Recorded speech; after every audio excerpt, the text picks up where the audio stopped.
الذكر فهل من مدكر بسم اللہ الرحمن الرحیم اللہ یبدأ الخلق ثم یعیدہ، اللہ ہی ہے، اسی نے ہی ابتدا کی مخلوقات کی، ثم یعیدہ پھر وہ اس کو دوبارہ لوٹائے گا، ثم الیہ ترجعون پھر اسی کی طرف تم لوٹائے جاؤ گے، ویوم تقوم الساعہ اور جس دن قیامت قائم ہوگی، یبلس المجرمون مجرم نا امید ہو جائیں گے، ولم یکن لہم من شرکائہم اور ان کے شریکوں میں سے کوئی بھی ایسا نہیں ہوگا شفعاء جو سفارشی بن سکے، وکانوا بشرکائہم کافرین اور وہ اپنے شریکوں کے انکار کرنے والے ہوں گے، ویوم تقوم الساعہ اور جس دن قیامت قائم ہوگی، یومئذ یتفرقون اس دن وہ الگ الگ جدا جدا ہو جائیں گے، فاما الذین آمنوا وعملوا الصالحات تو پس رہی بات ان لوگوں کی جو ایمان لائے اور نیک عمل کیے، فہم فی روضۃ یحبرون پس وہ باغات میں خوش و خرم ہوں گے، واما الذین کفروا وکذبوا بآیاتنا رہی بات ان لوگوں کی جنہوں نے کفر کیا اور ہماری آیات کو جھٹلایا، بلقاء الآخرہ اور آخرت کی ملاقات کو، فاولئک فی العذاب محضرون پس یہ عذاب میں حاضر رکھے جائیں گے، فسبحان اللہ حین تمسون وحین تصبحون پس اللہ تعالیٰ کی پاکیزگی ہے جب تم شام کرتے ہو، وحین تصبحون اور جب تم صبح کرتے ہو، وَلَهُ الْحَمْدُ اور اسی کی تعریفیں ہیں، فی السماوات والارض آسمانوں میں بھی اور زمین میں بھی، وعشیاً اور شام کو بھی، وحین تظہرون اور اس وقت جس وقت تم ظہر کرتے ہو، یخرج الحی من المیت وہ نکالتا ہے زندہ کو مردہ سے، ویخرج المیت من الحی وہ نکالتا ہے مردہ کو زندہ سے، ویحیی الارض بعد موتها اور وہ زندہ کرتا ہے زمین کو اس کے بنجر یا مردہ ہونے کے بعد، وکذالک تخرجون اور اسی طرح تم بھی نکالے جاؤ گے۔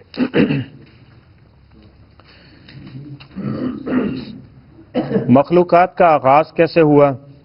ایک ڈرون کا نظریہ آپ نے سنا ہوگا کہ خود بخود ایک دھماکہ ہوا اور اس دھماکے کے عوض سب کچھ ہو گیا، جبکہ اللہ تعالیٰ فرماتے ہیں اللہ یبدأ الخلق ثم یعیدہ، اس مخلوقات کی کوئی بھی ہو، مخلوق کا مطلب کیا ہے؟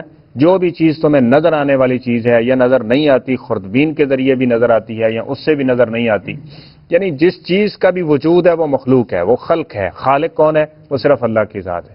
اللہ کے علاوہ جو کچھ بھی ہے، وہ زمین و آسمان ہے، وہ زندہ ہے، وہ بے جان چیز ہے، وہ پہاڑوں کی صورت میں ہے، وہ کچھ بھی ہے، وہ ساری کی ساری چیزیں کیا ہیں؟ مخلوقات میں۔ اور فرمایا اللہ یبدأ الخلق، کسی یہ ڈرون کے نتیجے میں یہ مخلوقات وجود میں نہیں آئی، بلکہ اللہ ہے جس نے مخلوقات کی ابتدا کی ہے۔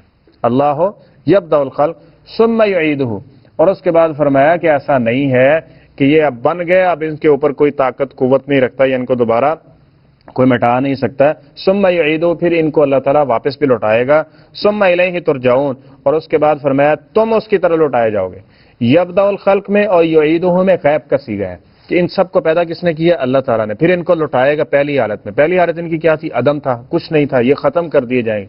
پھر فرمایا ترجعون، یہ حاضر کا صیغہ ہے، یعنی حاضر تم نے کیے جانا ہے، پیش تم نے کیے جانا، حال جو کیا اچھا برا اس کا حساب و کتاب تم سے ہونا، ان چیزوں سے نہیں ہونا، اس لیے ان کے بارے میں یہاں صیغہ غائب کے ساتھ ان کا معاملہ ختم کر دیا گیا، اور آگے حاضر کے ساتھ تم کو متنبع کیا کہ یہ ہم نے پیدا کیا، یہ ختم ہو جائیں گے۔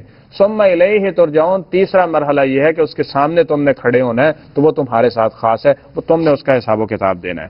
ویوم تقوم الساعۃ یبلس المجرمون اور جس دن قیامت قائم ہوگی مجرم لوگ نا امید ہو جائیں گے، یعنی وہاں کوئی رحم کرم اور جس کے ساتھ ان کی تعلق کی ایسی فریادیں تھیں کہ یہ ہمیں بچائیں گے، تو کچھ ایسا ان کو نظر نہیں آ رہا ہوگا، اور وہاں فرمایا نہ ان کو کوئی جائے پناہ نظر آئے گی، نہ ان کو کوئی وہاں پہ کوئی سفارشی نظر آئے گا، اور نہ ہی ان کو کوئی رحم کھانے والا نظر آئے گا، حتیٰ کہ جو قریبی خونی رشتہ داریاں ہوں گی وہ بھی ختم ہو چکی ہوں گی، تو ہر طرف نا امیدی ہی نا امیدی ہوگی۔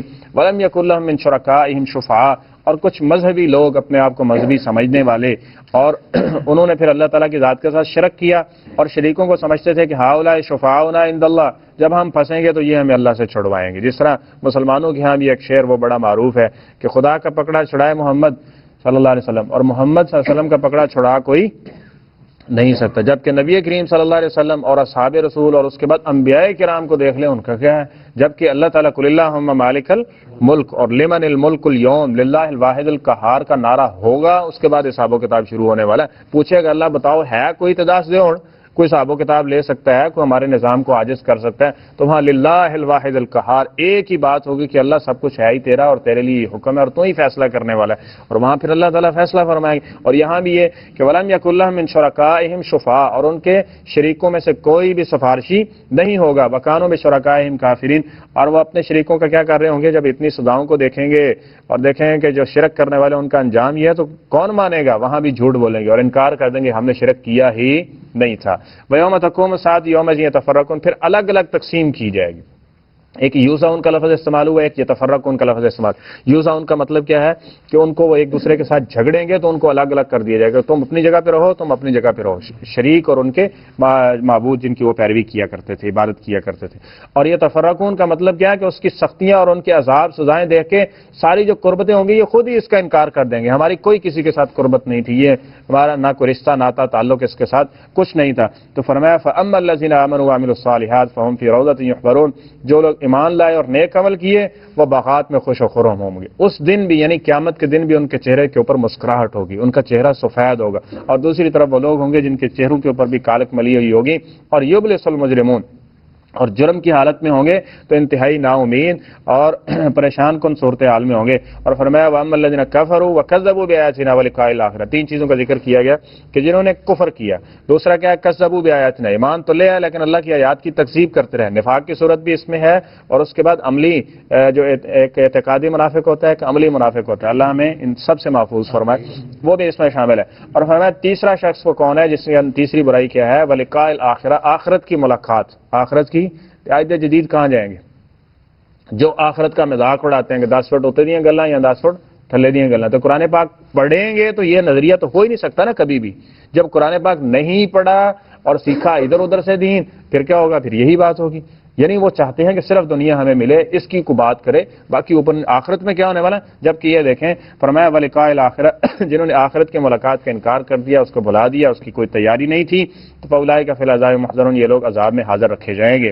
فَسُبْحَانَ اللَّهِ حِينَ تُمْسُونَ وَحِينَ تُصْبِحُونَ, فرمایا اللہ تعالیٰ کی تسبیح تقدیس ہے صبح کے وقت بھی اور شام کے وقت بھی. اور یہاں خاص طور پہ یہ حکم دیا جا رہا ہے کہ جب تم صبح کرو اس وقت بھی, جب تم شام کرو تو اس وقت بھی. صبح شام کے اذکار نبی کریم صلی اللہ علیہ وسلم نے سکھائے.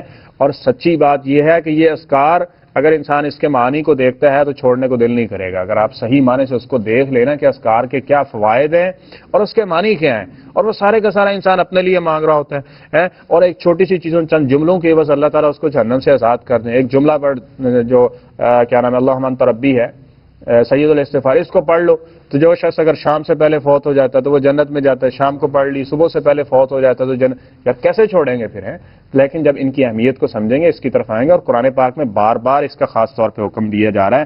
اللہ تعالیٰ کی بہت بڑی نشانی کا اظہار ہوتا ہے کہ دن ختم رات آ جاتی ہے, کتنی بڑی نشانی ہے. اور پھر رات ختم دن ہو رہا ہے, یہ کتنی بڑی نشانی ہے. فرمایا اس وقت تو اللہ کی تسبیح کرو نا, تو اس کے لیے وَلَهُ الْحَمْدُ فِي السَّمَاوَاتِ وَالْأَرْضِ وَعَشِيًّا وَحِينَ تُظْهِرُونَ, اور فرمایا رات کے وقت بھی, یعنی رات کے اذکار بھی نبی کریم صلی اللہ علیہ وسلم نے سکھائے ہیں, اور اسی کے زمین و آسمان میں جو کچھ ہے وہ اسی کی تسبیح اور تقدیس کر رہا ہے. وَحِينَ تُظْهِرُونَ, اور اس وقت جب تم ظہر کرتے ہو, یعنی ظہر کے وقت کیلولہ بھی اس میں, اور اس میں کھانا, اور اس میں یہ ساری چیزیں آ جاتی ہیں. یعنی اس وقت بھی, اس وقت ہمارے لیے ظہر کی نماز ہے, اور اس میں نبی کریم صلی اللہ علیہ وسلم نے اذکار سکھائے, اور ظہر کی نماز باقی نمازوں میں سے زیادہ اس کی رکعات و تعداد ہے. تو فرمایا یخرج الحی من المیت ویخرج المیت من الحی, تمہارا رب ہے اور تمہارا رب بھی ہے جو زندہ کو مردہ سے اور مردہ کو زندہ سے نکالنے والی, یعنی پیدا کرنے والی ذات کون ہے. یعنی پھر بار بار اس عقیدے کو, اس نظریے کو دہرایا جا رہا ہے. تو آپ اندازہ لگائیں پھر اس کو بار بار پڑھنا, بار بار سننا, بار بار اس چیزوں کا اعادہ, یہ انسان کے ایمان کو تقویت دیتا ہے اور مضبوط کرتا ہے. اور فرمایا وَيُحْيِي الْأَرْضَ بَعْدَ مَوْتِهَا, زمین جب مردہ اور بنجر ہوتی ہے اس کو زندہ بھی کون کرتا ہے, اس میں بہاریں لانے والا بھی کون ہے, اس میں پھل پودے اور اس میں غلہ اناج اور اس میں جو کچھ بھی ہے, یہ سارے کا سارا صرف کامل اختیار کس کا ہے؟ اللہ تعالیٰ کا. وہی یہ سارا کچھ کرنے والا. اس کے بعد کوئی کہتا ہے تو وہ جھوٹا تو ہو سکتا ہے, لیکن اس کی بات کا کوئی اللہ کے ہاں, بلکہ ایسا شخص اپنے جو نیک اعمال کیے ہوتے ہیں ان کو بھی برباد کر بیٹھتا ہے کہ یہ فلاں کا کرم ہے, جی فلاں کا کرم ہے, فلاں کے نظر سے یہ ہو گیا, فلاں کے کرم سے. حالانکہ یہ کرم کس کا ہے؟ یہ اللہ تعالیٰ کا ہی کرم ہے. یحیی الارض بعد موتها وکذالک تخرجون, یہ بات کہہ کے ایک عقیدہ بھی سمجھا دیا. فرمایا جس طرح یہ دیکھو دانا تم پھینک کے آ جاتے ہو نا, بنجر ہی ہوتا ہے, وہ فوراً نکل آتا، کچھ وقت کے بعد اللہ اس کو نکال لیتا ہے۔ تو اسی طرح تمہیں بھی اس زمین میں دفن کر کے چلے جائیں گے لوگ، اس کے بعد پھر ایک وقت آئے گا، یہ نہ کہنا کہ بس مٹی ہو گئے، مر گئے، کس نے اٹھانا ہے، ہماری ہڈیاں بھی گل سڑ جائیں گی، یہ نہیں کہنا ہے، بلکہ جس طرح اللہ تعالیٰ اس بیج جو بنجر زمین میں تم پھینک کے آتے ہو اس کو اگا دیتا ہے نا، وَكَذَلِكَ تُخْرَجُونَ، اسی طرح اللہ تعالیٰ تمہیں بھی ان قبروں سے اٹھانے والا ہے۔ اللہ کریم ہمیں قیامت کے دن کامیاب لوگوں کے اندر ہی شامل فرمائے۔ صدق اللہ العظیم۔